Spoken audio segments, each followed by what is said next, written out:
Good morning, ladies and gentlemen. We are now about to begin the next session of the workshop.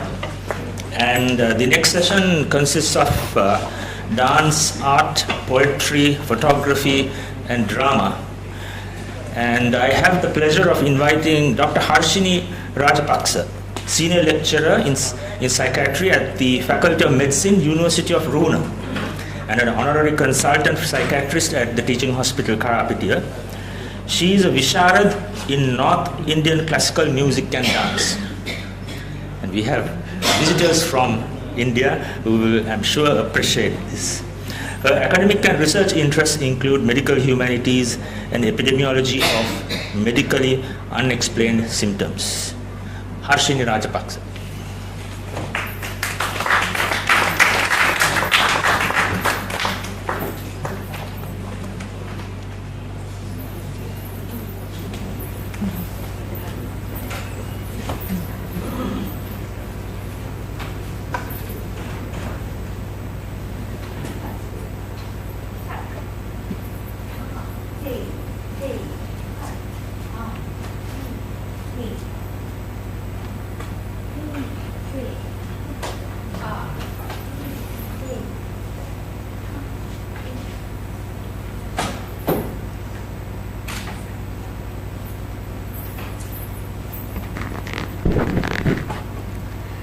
Gurur Brahma,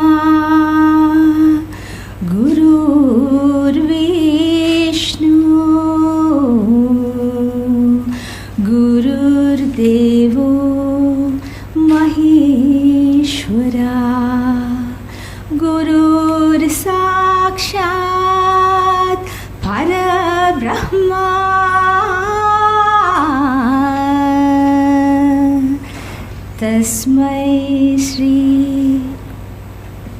Tasmai Shri Munive Bhagava.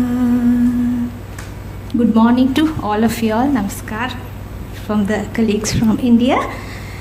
So, till I finished my Namaskar and Guru Vandana, that's the part of the tradition. So, I left you with this thought, life is dance. So with that, we'll move on. For me, life is a dance, and we'll move to the presentation. So today I chose this topic, dance, the timeless interpretation of life. And I would like to thank Professor Jayasinghe and the organizing committee. Thank you, dear sir. Thank you all for inviting me to share my thoughts. I know very little about dancing, to be honest. That little bit with you all.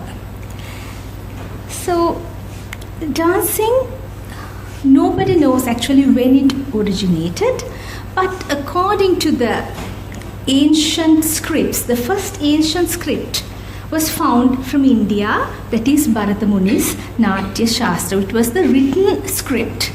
But apart from that, we found lot of other things, artifacts. This bronze statue from Alexandria, Egypt, and also a lot of paintings from India, especially from Ajanta and Kalahari deserts and Brazilian rainforest.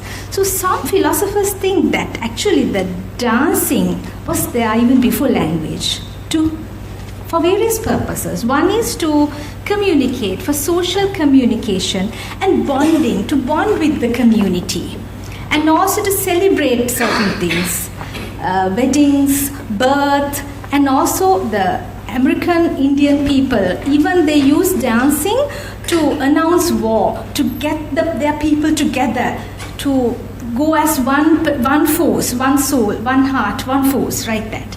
And also for healing. Even in Sri Lanka, they say the Kandyan dance has this particular item called Kuhumba Kankarya.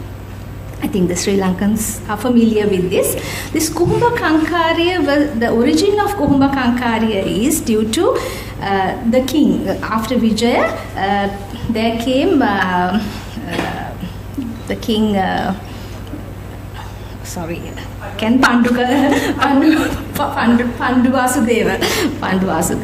So Panduvasudeva king got this illness where he got nightmares and he behaved oddly at times, and to cure this, they performed Kuhumba Kankariya. So for healing also they have used dance those days, and also obviously for expression of love, expression of anger, various other anxiety, various feelings.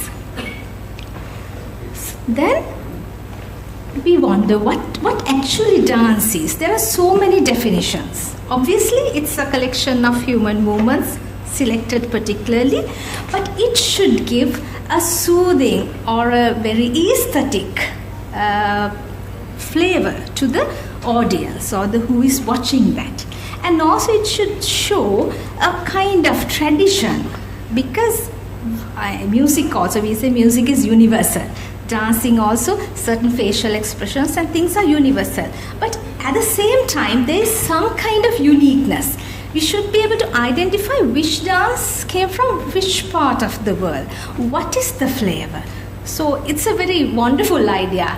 It's universal, and on the other hand, it's unique. So this is the beauty of dancing, and it contains music, dance, drama, and so many other things. So I just want to take you through various traditions just to show. Actually, this is just a glimpse.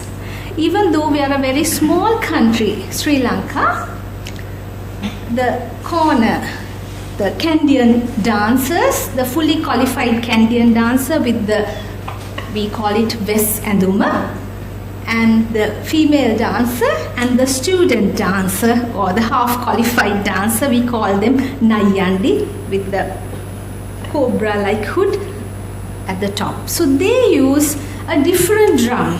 It's a drum with a hump in the middle. We call it Getaberaya.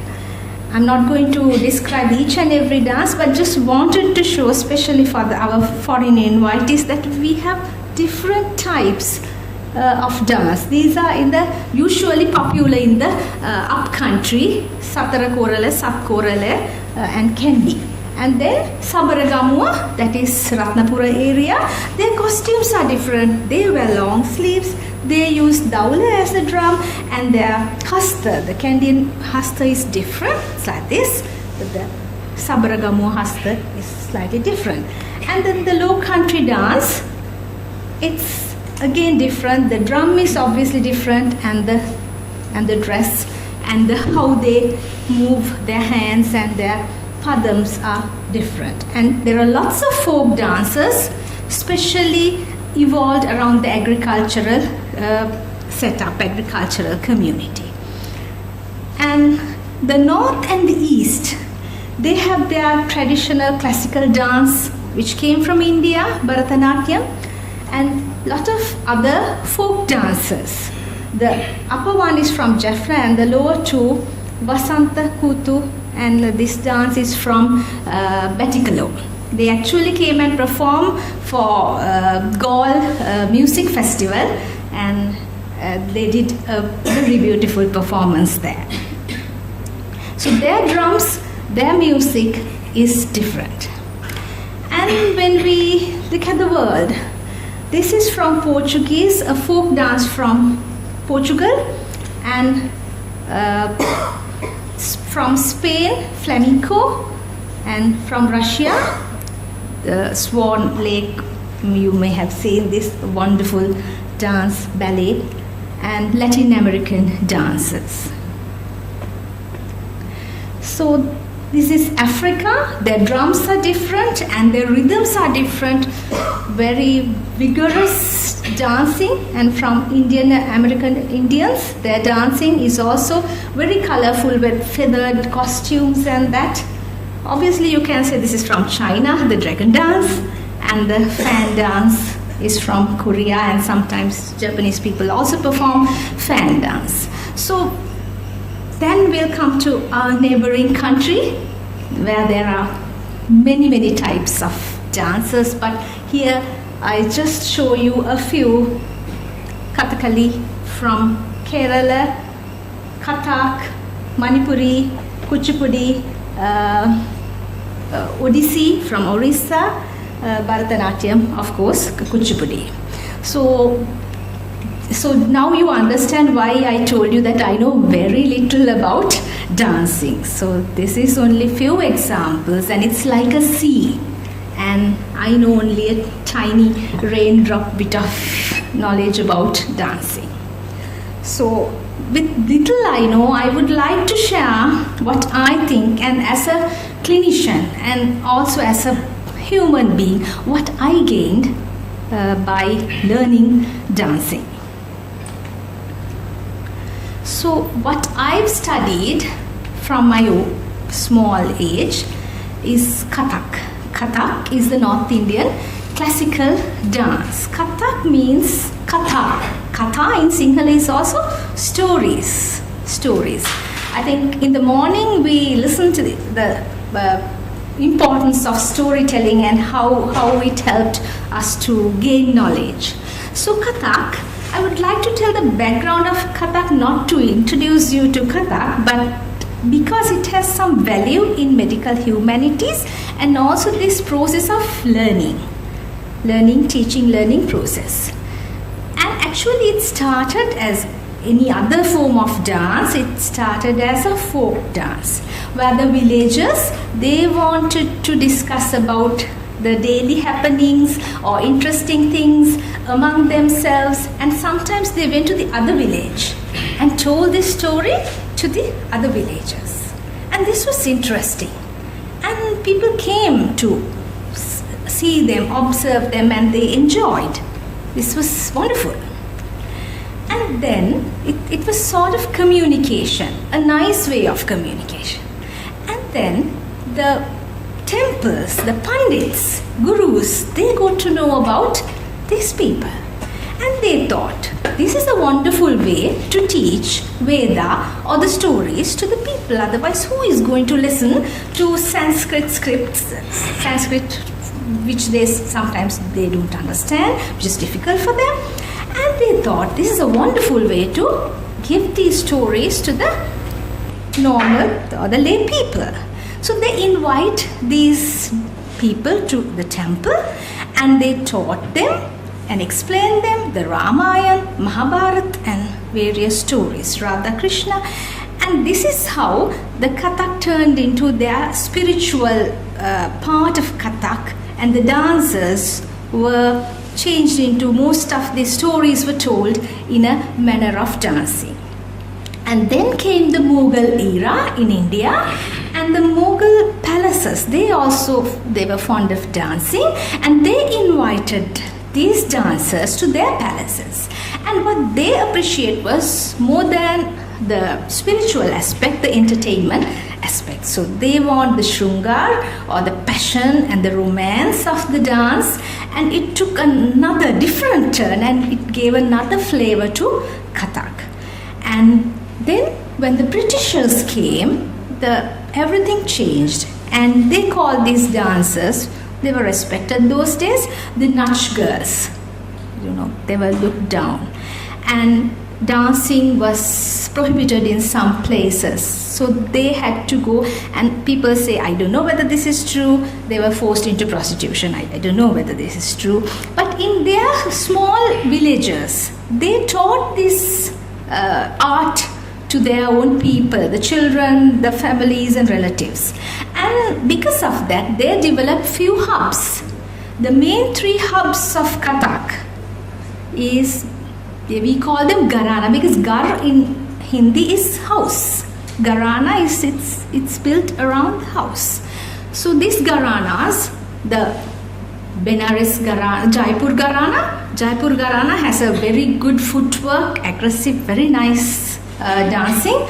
And Benares, or from Varanasi, that's a very spiritual kind of dancing is there, that Gharana. And the Lucknow Gharana, where they have a lot of Shringar, or the romance and passion into it. So these are the main 3 Gharanas, and thereafter, after India was independent, they knew the value of the art, and then again this was taught, and it came up to this level.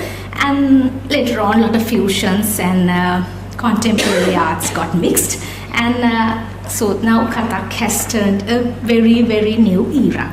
So I just told this story. One is the thing we can adopt is by dancing we can teach difficult things in a easy manner. That I think we can use.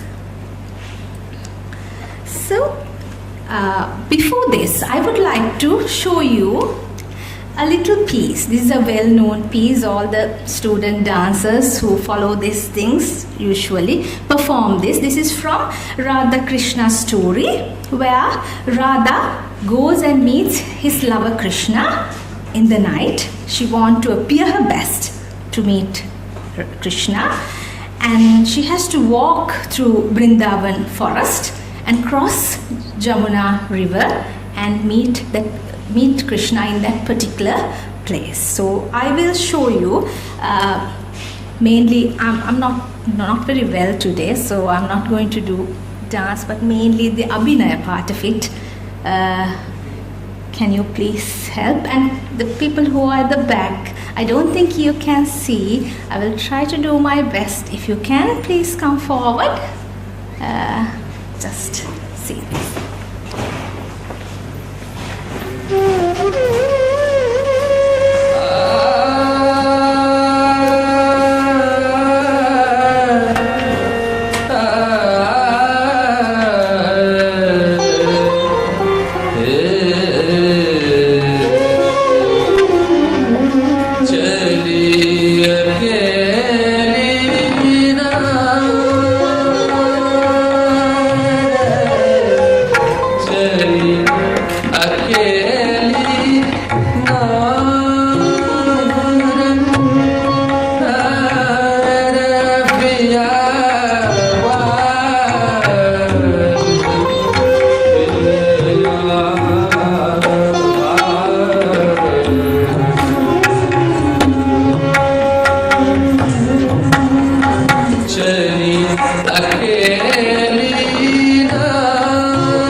So there you saw the happiness or the eagerness that she had to meet her lover, and also the complex emotions she had. She wanted to go, at the same time she didn't want to go because it's dark, it's raining, and a lot of animals are there, but somehow she reached there. It's the mixture of emotions. So that is one of the main parts in dancing, and we call it mainly, there are two parts. So one we call is Abhinaya. Abhinaya, there's a nice shokum to explain Abhinaya. That is, the starting slokum, it says, Angikam bhuvanam yasya Vachikam Sarvavanvayam Ahar Chandra Taraditam Namaha Satviham Shivam. So Angika Abhinaya is the expression through the body, the movements, the how you manage your body language or the movements. Now the same mudra or the same gesture. Now we call one called alingan. The alingan, if you do it like that, so it's you're cuddling a baby or something. But if you do it like this or like this, then it's more towards romance.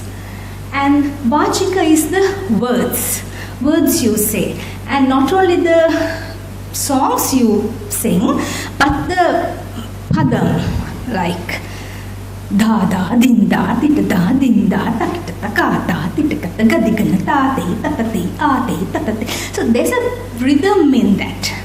Even in Kandyan or low country dance, if you just say a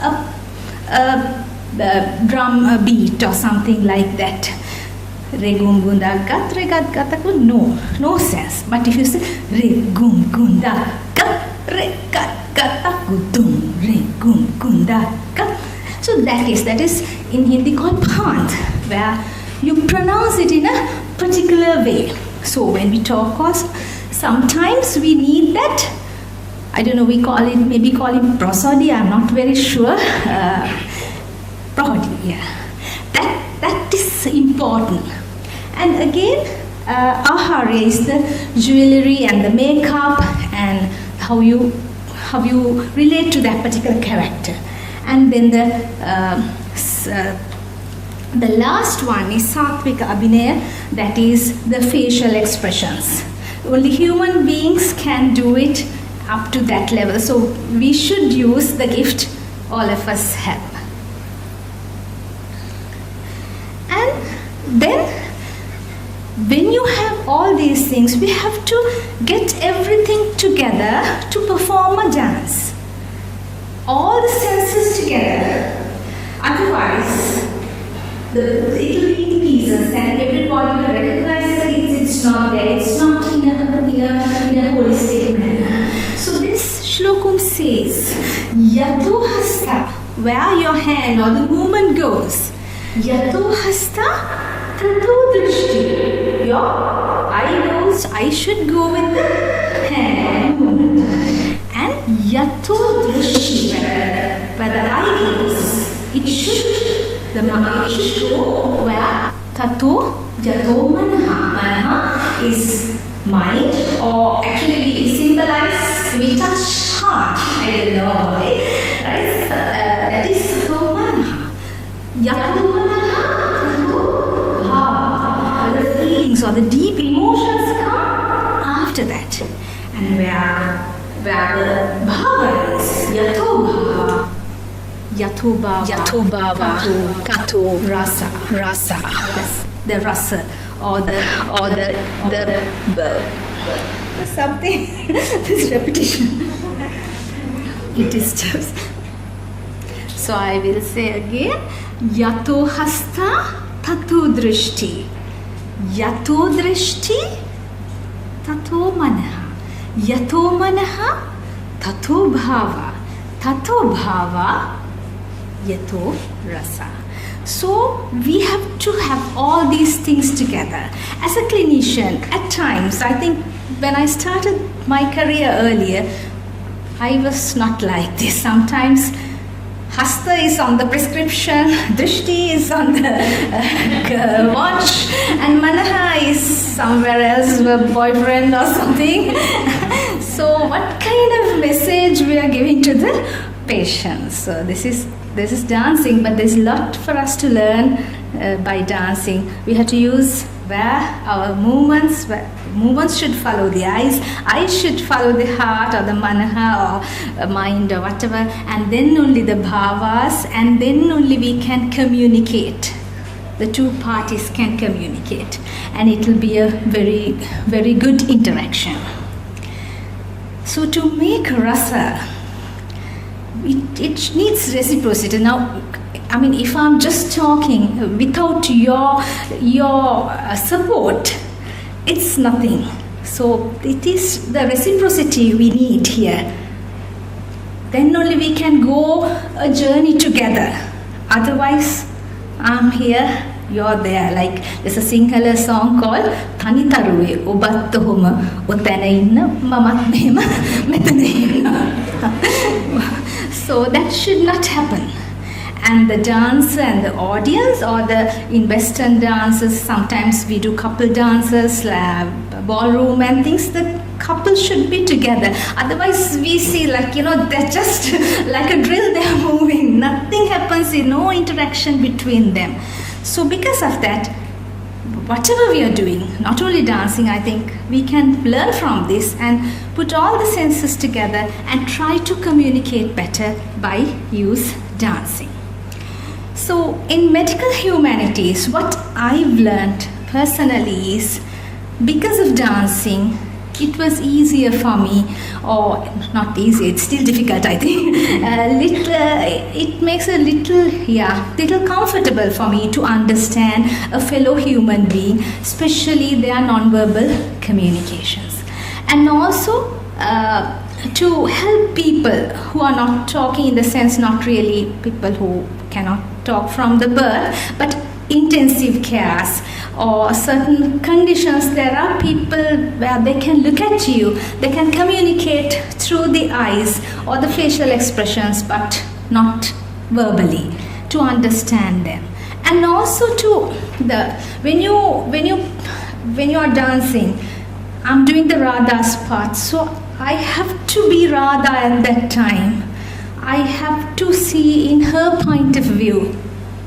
So that, I think, sometimes it's very difficult to understand what empathy is, but little tinge of light comes to me when I do that, what empathy is, and when it finishes, why that person, why he behaved in such a way in that particular situation, to understand other people. And also not only the patients, we work with other people. It's a multidisciplinary team we are working with. Nurses, medical students, social workers, occupational therapists, lots of people other than patients. So they all have problems. They come with certain things in their mind. So we can understand them and respect them and help them according to what they have. So to enjoy and appreciate the human nature and not to find fault all the time with other people, and try to understand and try to help them as much as possible. So this is what I've learned by learning dancing, and how I applied with this little knowledge of dance to my medical career and also as a person. So finally, I told you a story that Radha went to Vrindavan to meet Krishna, and I will leave this slide for you to, again, food for thought. I will end this with another dance. What happened after that? So I'm not going to tell you. Earlier I told you what I'm going to do. It's up to you to understand what happened after that. Thank you very much.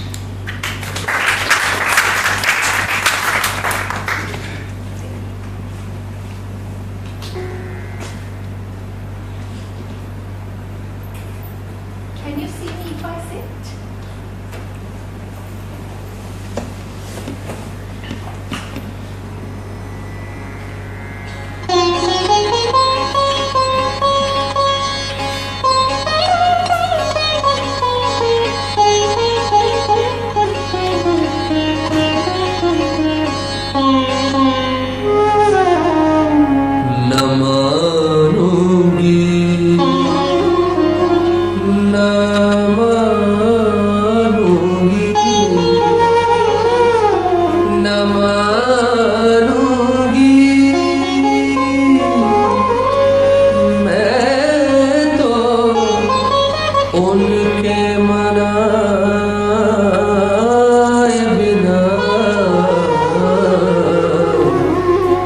मानूंगी न मानूंगी न मानूंगी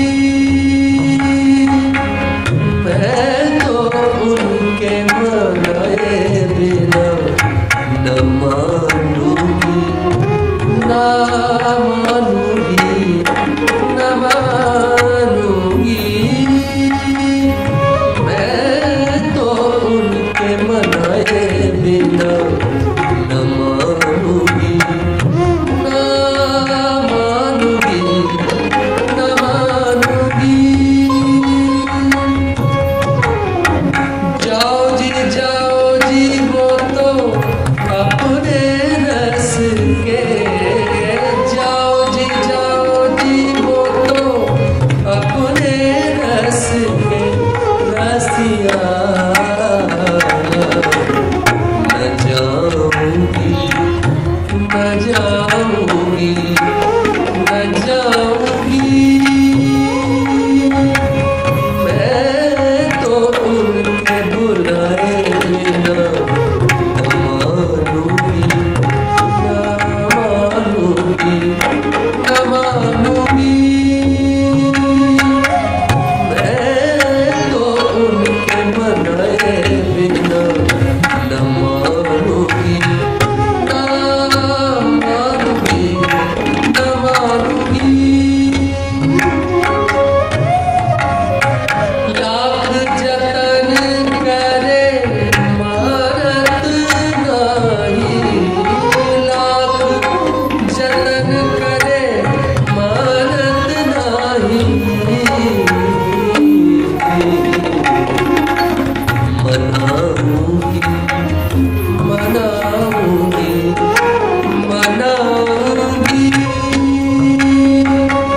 मैं तो उनको सताए बिना न मानूंगी न मानूंगी न मानूंगी मैं तो उनको सताए बिना न मानूंगी न मानूंगी न मानूंगी मैं तो उनको मनाए बिना न मानूंगी न मानूंगी न मानूंगी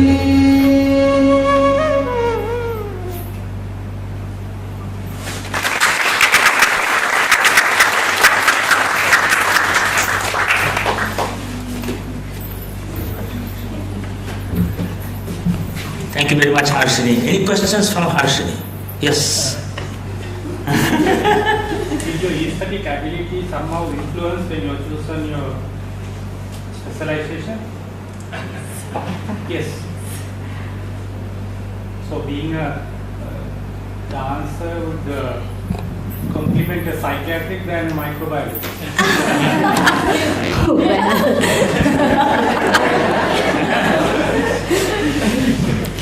There are two things, the personal development and the professional. Yes, I think in psychiatry, it's not something where we can touch and it's to understand a fellow human being. Otherwise, we will label everything as an illness and we'll try to medicalize and treat certain other human nature. The feelings, I think, can be well appreciated with medical human, not only dancing, music or any other art.